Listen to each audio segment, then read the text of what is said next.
mari kita bahas bersama tentang kriteria utama desa untuk penerima alokasi kinerja. Jadi apa saja sih kriteria utama desa dalam menerima alokasi kinerja sesuai dengan PMK? Perlu kami sampaikan sekali lagi, untuk kriteria alokasi kinerja itu tadi ada di pasal 9. Nanti teman-teman khusus tentang kriteria utama dan kriteria satunya lagi itu dibahas di pasal 9 ayat 5. Jadi nanti teman-teman bisa langsung membuka terkait dengan kriteria utama dan kriteria kerja, itu ada di pasal 9 ayat 5 dan ayat 6. Baik, nanti kita akan pahami bersama-sama bahwa yang termasuk dalam penerima alokasi kinerja untuk kriteria utama, pertama adalah bukan desa penerima alokasi afirmasi. Jelas, karena memang alokasi afirmasi itu diperuntukkan untuk desa tertinggal dan sangat tertinggal. Yang kedua adalah untuk desa yang berstatus berkembang, maju, dan mandiri. Yang ketiga, desa yang melaksanakan bantuan langsung tunai pada tahun 2021. Artinya memang tahun sebelumnya sebagai penentu untuk memberikan kriteria utama bagi alokasi kinerja. Kemudian yang keempat, tidak terdapat penyalahgunaan keuangan desa sampai dengan batas waktu penghitungan rincian dana desa. Artinya misal penghitungan kriteria utama ini dilaksanakan di tahun 2021, tapi ternyata di tahun 2022 ada temuan yang keterkaitan dengan penyalahgunaan keuangan. Jadi ini belum masuk kriteria penghitungan kriteria utama. Artinya yang dihitung adalah penghitungan rincian dana desa ini pada waktu penghitungan. Jadi memang dasarnya digunakan adalah di tahun 2021. Toh jika di tahun 2022 ada temuan, maka belum masuk dalam penilaian kriteria utama. Kemudian yang selanjutnya adalah pengecualian desa yang masuk dalam kriteria utama. Jadi ada pengecualian di pasal 9 itu ada ayat yang menyebutkan bahwa ada pengecualian desa yang masuk dalam kriteria utama. Siapa saja? Dia adalah desa yang memiliki jumlah desa berstatus berkembang, maju, dan mandiri lebih sedikit dari jumlah desa calon penerima alokasi kinerja. Kemudian yang kedua, tidak memiliki desa dengan status berkembang, maju, dan mandiri. Jadi ini adalah basisnya kabupaten atau kota yang nantinya akan melakukan penilaian untuk kriteria utama dan kriteria kinerja. Nanti akan kita bahas karena akan ada aplikasi yang digunakan untuk menentukan kriteria utama tersebut. Kemudian kriteria kinerja. Jadi apa saja sih yang masuk dalam indikator penilaian kriteria kinerja bagi desa yang kinerjanya baik? Itu ada 2 indikator. Yang pertama adalah ada indikator wajib yang dikelompokkan dalam 4 kategori, dan ada indikator tambahan yang dikelompokkan dalam 4 kategori. Jadi nanti ini memang perlu dipahami desa agar kedepannya dalam pengelolaan keuangan desa, pengelolaan dana desa,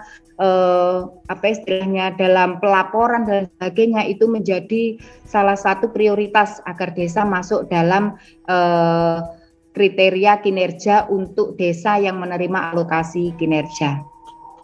Baik, apa saja sih kriteria kinerja untuk indikator wajib? Jadi tadi untuk menilai kriteria kinerja sudah kita sebutkan ada 2 indikator, ada indikator wajib dan ada indikator tambahan. Yang menjadi indikator wajib itu perlu kita pahami bersama bahwa pengelolaan keterkaitan dengan pengelolaan keuangan desa.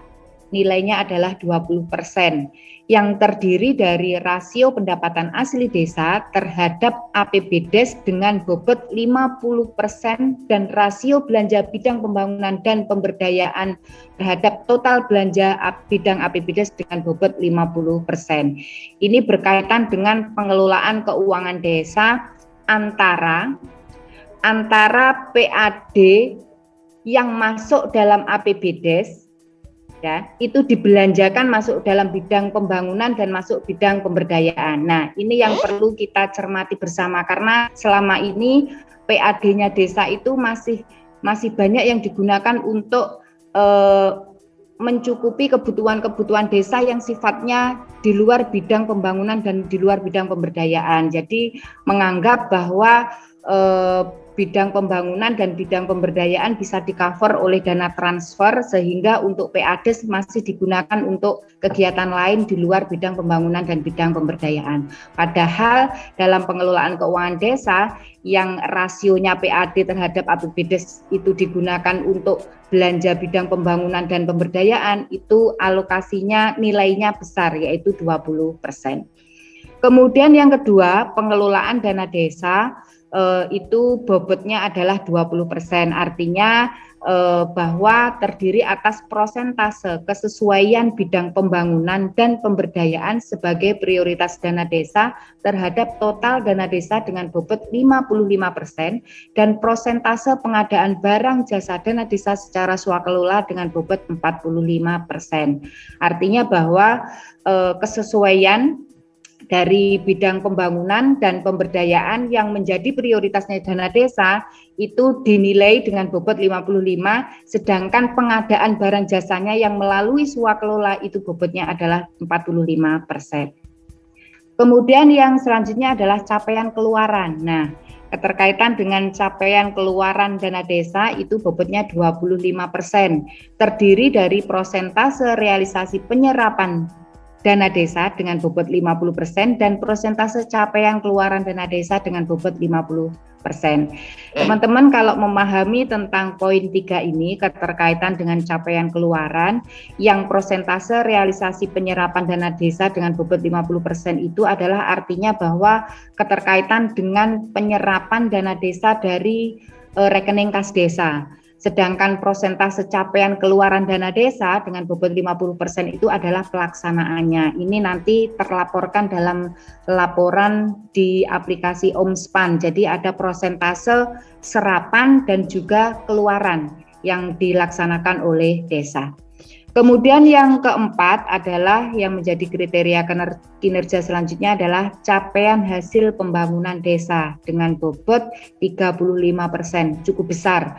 Jadi 20, 20, 25, 35 menjadi bobot terbesar untuk capaian hasil pembangunan desa. Itu terdiri dari apa saja? Itu terdiri dari perubahan skor IDM dengan bobot 35%. Jadi kalau kita melaksanakan pendampingan pemutakhiran data IDM itu kan pasti ada skornya. Adakah kenaikan dari skor itu? Apakah tetap ataukah ada penurunan sedikit? Nah, ternyata ini ada, jika memang ada perubahan skor yang lebih baik, maka akan ada nilai tersendiri sebesar 35%. Kemudian ada perubahan status IDM dengan skor 30%. Artinya ada kenaikan status dari maju ke mandiri, dari berkembang ke maju, itu ada nilainya 30%.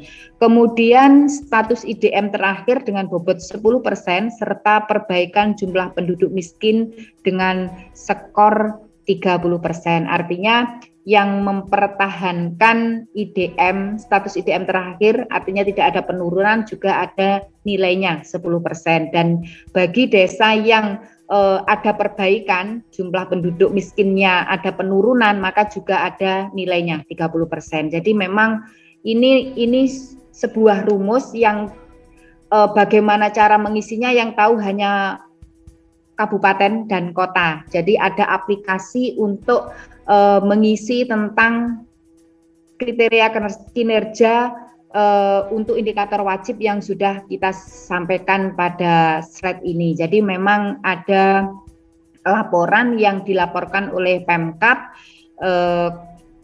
kabupaten maupun kota yang dilaporkan kepada Dirjen Perimbangan Keuangan keterkaitan dengan pengelolaan keuangan, pengelolaan dana desa, capaian keluaran serta capaian hasil pembangunan desa.